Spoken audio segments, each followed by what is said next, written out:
हमारे साथ बात करने के लिए हैं भारत सरकार के मंत्री और उत्तर प्रदेश के सह प्रभारी अर्जुन राम मेघवाल साहब। मेघवाल साहब, आप यूपी पूरा घूम रहे हैं, कैसा माहौल देख रहे हैं? क्या भारतीय जनता पार्टी 2017 वाला जो इतिहास है वो फिर से 2022 में दोहराएगी?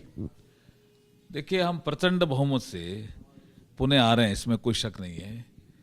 और मोदी जी की नीतियां जिस तरह से तेजी से धरातल पर उतरी है और उतारने में सबसे बड़ा योगदान हमारे योगी जी ने किया है, इसके आधार पर हमारा गुड गवर्नेंस और डेवलपमेंट का एजेंडा जो बना है, उसके आधार पर हम कह सकते हैं प्रचंड बहुमत से यूपी में पुणे भारतीय जनता पार्टी की सरकार बन रही है। सर, आप लोग भी दावा कर रहे हैं, समाजवादी पार्टी के मुखिया अखिलेश यादव भी दावा कर रहे हैं कि हमारी सरकार बन। समाजवादी का दावा तो 400 का है ना, वो एक कल्पनीय जैसा लगता है।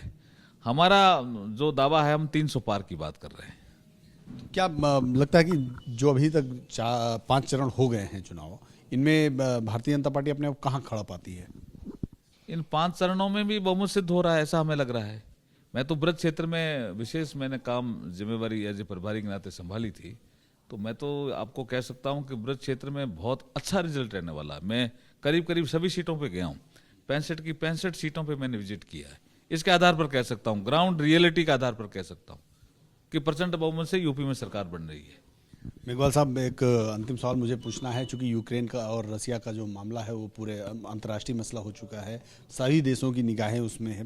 भारत के बहुत सारे बच्चे, खासकर स्टूडेंट्स वहाँ फंसे हुए हैं, उनको निकालने की भारत सरकार ने बड़ी कोशिशें की। ऑपरेशन गंगा के नाम से चलाया जा रहा है, एयर इंडिया के जहाज जा रहे हैं, लगातार बच्चों को ला भी रहे हैं। सरकार, आपके मंत्रिपरिषद के सदस्य भी विदेश जा रहे हैं, लेकिन विपक्ष ने आरोप लगाया है या सरकार पर निशाना साधा है कि सरकार को पहले जिस तरह से काम करना चाहिए, बच्चों को निकालने पर तत्परता दिखानी, वैसा किया नहीं आप लोगों ने। देखिए, कल भी ये विषय मीडिया के माध्यम से जब मैं एक प्रोग्राम में था तो आया था, और उसमें राहुल गांधी का नाम लेकर के कुछ लोग कह रहे थे, सोशल मीडिया में ऐसा डाला है। मुझे लगता है कि राहुल गांधी और बाकी उनके जैसे लोग जो विपक्ष में अभी हैं, उनको ऐसे विषय पे राजनीति नहीं करनी चाहिए। अभी विषय राजनीति का नहीं है, कितना तेजी से काम हुआ है। पहली मीटिंग हुई हमारी कैबिनेट कमेटी ऑन सिक्योरिटी, वहाँ ये विषय चर्चा में लाया, बच्चों को ला भी रहे हैं, और 4 मंत्रियों को गंगा ऑपरेशन के तहत जिम्मेदारी दी है। देखिए, मोदी जी के नेतृत्व में जो भी भारतीय बाहर है वो अपने आप को सुरक्षित महसूस कर रहा है।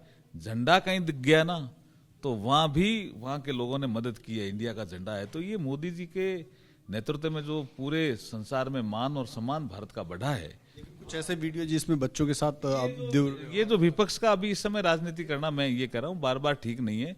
काफी मुख्यमंत्रियों ने सहयोग के लिए लिखा है, लेकिन कुछ ऐसे लोग हैं जो कर रहे हैं, वो करना नहीं चाहिए। समय राजनीति नहीं होनी चाहिए, इस विषय होनी चाहिए, इसमें राजनीति नहीं होनी चाहिए, राजनीति का विषय ही नहीं है। धन्यवाद। हमसे बात करने के अर्जुन राम मेघवाल साहब थे। साफ तौर पे मान रहे हैं कि जिस विषय पे भारत सरकार लगातार काम कर रही है, बच्चों को निकालने के लिए प्रधानमंत्री नरेंद्र मोदी ने बड़े तत्परता के साथ काम किया है, उस पर विपक्ष को राजनीति नहीं करनी चाहिए।